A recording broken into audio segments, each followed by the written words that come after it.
ଜୟ ଜଗନ୍ନାଥ ବନ୍ଧୁଗଣ। ଆପଣଙ୍କ ପିଲା ପାଠ ପଢ଼ିବାକୁ ଆଦୌ ଇଚ୍ଛା କରୁନାହିଁ କାହିଁକି?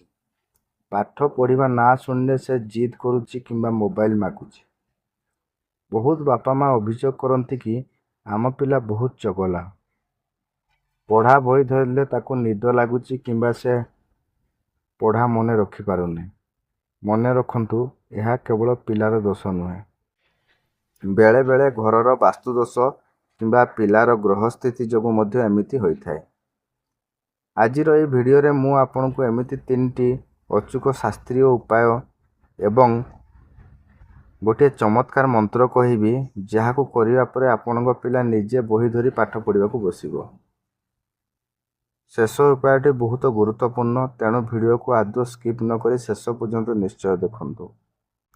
ଯଦି ମୋ ଚ୍ୟାନେଲକୁ ସବସ୍କ୍ରାଇବ୍ କରିନାହାନ୍ତି ତାହେଲେ ଚ୍ୟାନେଲକୁ ସବସ୍କ୍ରାଇବ୍ କରିଦିଅନ୍ତୁ ଏବଂ ଗୋଟିଏ ଲାଇକ୍ ମଧ୍ୟ କରିଦିଅନ୍ତୁ। ପିଲା ପାଠ ନ ପଢ଼ିବାର କାରଣ କ'ଣ? ବାସ୍ତୁଦୋଷ।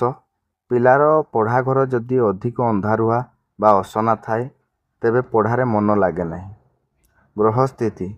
କୁଣ୍ଡଳୀରେ ବୁଧ, ଯାହାକି ଶିକ୍ଷାର ଗ୍ରହ, କିମ୍ବା ବୃହସ୍ପତି, ଯାହାକି ଜ୍ଞାନର ଗ୍ରହ, ଦୁର୍ବଳ ଥିଲେ ପିଲା ପାଠ ଭୁଲିଯାଏ। Mobile addiction. ଆଜିକାଲି ପିଲାମାନେ ପାଠ ଅପେକ୍ଷା ଗେମ୍ରେ ଅଧିକ ସମୟ ଦେଉଛନ୍ତି। ଏହା ମନକୁ ଅସ୍ଥିର କରୁଛି। ଖାଦ୍ୟପେୟର ସମ୍ପର୍କ। ପିଲାଙ୍କୁ ଅଧିକ ବାହାର ଖାଦ୍ୟ ବା ଜଙ୍କ ଫୁଡ୍ ଦେଲେ ସେମାନେ ମନରେ ଆଳସ୍ୟ ଆସିଥାଏ। ପାଠପଢ଼ା ପାଇଁ ମିଶ୍ରି ଏବଂ ସମ୍ପ ଖାଇଲେ ସ୍ମରଣ ଶକ୍ତି ବଢ଼େ ବୋଲି କୁହାଯାଏ। ବାପା ମାଙ୍କ ପାଇଁ ଟିପ୍ସ।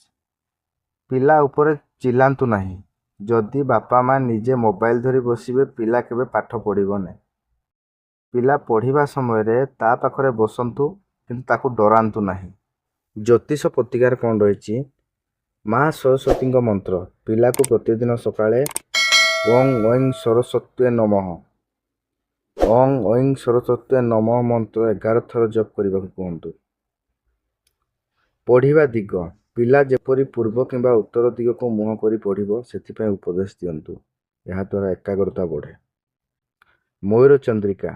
ପିଲା ଶୋଉଥିବା ତକିଆ ତଳେ କିମ୍ବା ବ୍ୟାଗରେ ଗୋଟିଏ ମୟୂର ଚନ୍ଦ୍ରିକା ରଖିଲେ ନକାରାତ୍ମକ ଶକ୍ତି ଦୂର ହୋଇଥାଏ।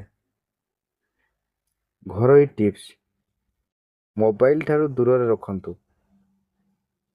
ପଢ଼ିବା ସମୟରେ ମୋବାଇଲ ବନ୍ଦ ରଖିବାକୁ ବାପା ମାଙ୍କୁ ପରାମର୍ଶ ଦିଅନ୍ତୁ। ସକାଳ ସମୟ।